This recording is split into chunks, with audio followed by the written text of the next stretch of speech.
Bom dia, tudo bem? Vocês já pararam para meditar na palavra que está em Mateus 12, 36, 37?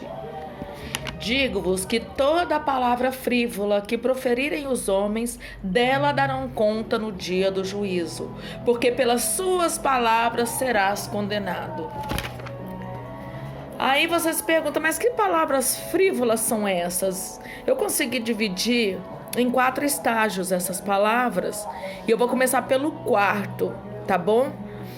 O quarto estágio são os palavrões ou expressões com teor de palavrões.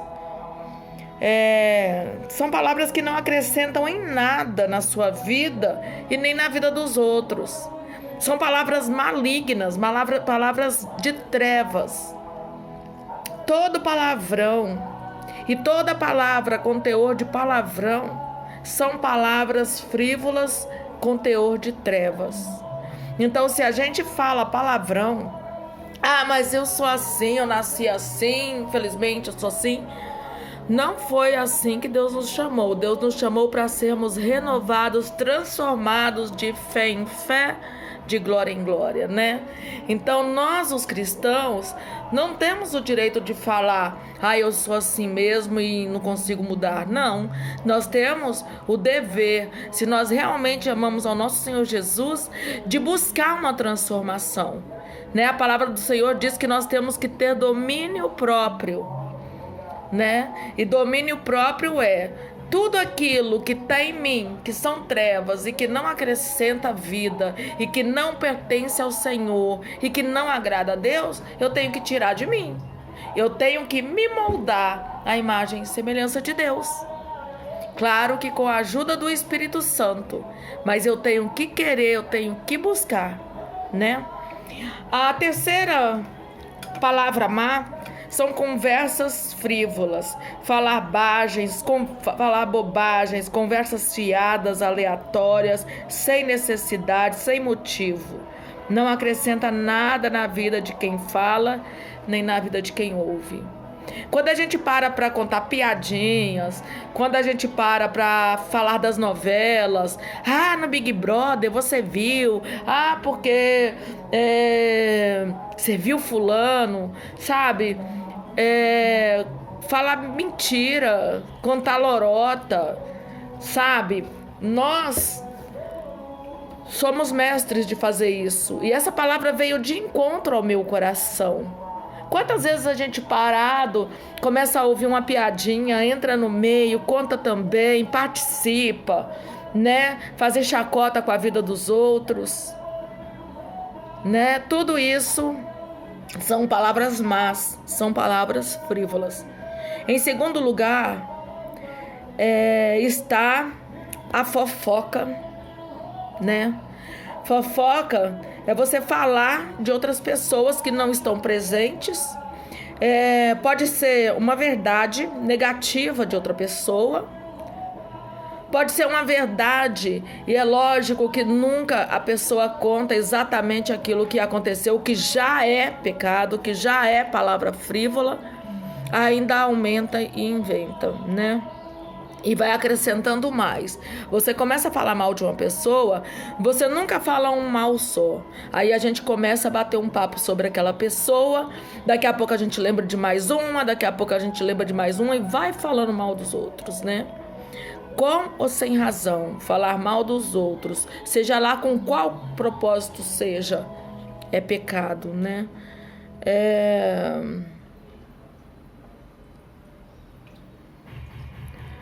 Quando as pessoas inventam ou fazem fofoca de outras pessoas para ser promovido no emprego ou para ser exaltado, nossa, mas você é uma pessoa tão boa, por que fulano fez isso, fez aquilo?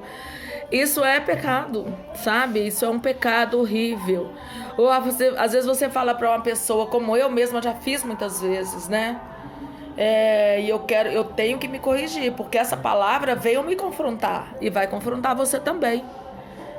Eu não aguento mais, fulano faz isso, fulano faz aquilo, fulano é assim, fulano é assado, Deus me livre. Eu só tô desabafando porque eu tô cansada, sabe? O seu desabafo é um pecado, né? E eu vejo entrando aqui um outro versículo, né? A palavra de Deus fala que se os nossos olhos forem bons, eu vou ler, tá? Tá escrito, eu acho que em Mateus 6:22, tá? Mateus 6:22. Os olhos são a candeia do corpo. Se os seus olhos forem bons, todo o seu corpo será luz. Se, porém, os teus olhos forem maus, o teu corpo será tenebroso. Se, portanto, a luz que há em ti são trevas, quão grandes trevas serão, né? Foi pelos olhos que entrou a cobiça e o pecado em Adão e Eva, porque Eva olhou para o fruto que era proibido eles comerem, né? E através daí entrou o pecado. Eles olharam, desejaram e foram lá e comeram, né? Eu estou traduzindo de uma maneira bem tosca. A Eva comeu e levou e deu para Adão também comer. Nós temos que vigiar muito. Nós temos que vigiar os nossos olhos, o que eles estão vendo. Nós temos que vigiar a nossa boca, o que ela está falando, o nosso ouvido, o que está ouvindo, né? O pecado, ele muitas vezes entra pelos olhos e pelo ouvido. Eu penso em Eva. Eva estava ali no jardim, passeando. E aí veio a serpente conversar com ela. Aí ela começou o quê? Dar ouvidos, ouvir a serpente. As palavras que estavam saindo da boca da serpente pareciam ser palavras boas. Pareciam ser palavras de verdade. Porém, eram palavras de destruição e de morte. Ela, ouvindo a serpente falou do fruto. E Eva olhou para o fruto. E quando ela olhou para o fruto, ela desejou aquele fruto. Nossa, que fruto lindo, desejável. E ela, então, deu vazão à carne. Pegou o fruto, comeu. Entrou pela boca. E levou ao seu marido. Nós temos que vigiar nosso ouvido. Não podemos parar para prestar atenção em qualquer conversa. Não podemos parar para prestar atenção em tudo que os nossos olhos estão olhando e o que a nossa boca vai falar. Eu vou dar um exemplo de Big Brother.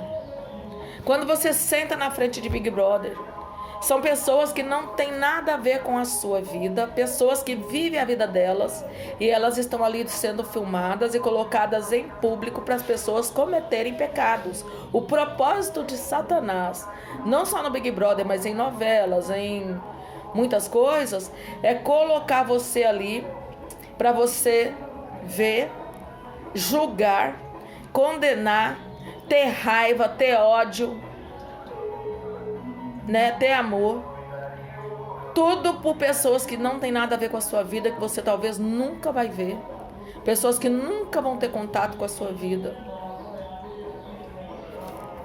Faz sentido eu ficar sentada na frente da televisão com ódio de alguém aqui, torcendo para que alguém se dê mal, torcendo para que alguém se dê bem, torcendo para que, julgando e condenando pessoas que estão certas ou erradas, independente.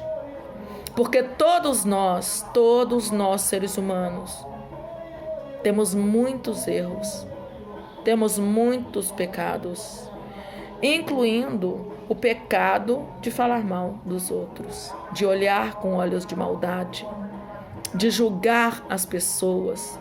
A palavra de Deus diz que nós seremos julgados conforme nós julgamos. A palavra de Deus nos chama para amar uns aos outros.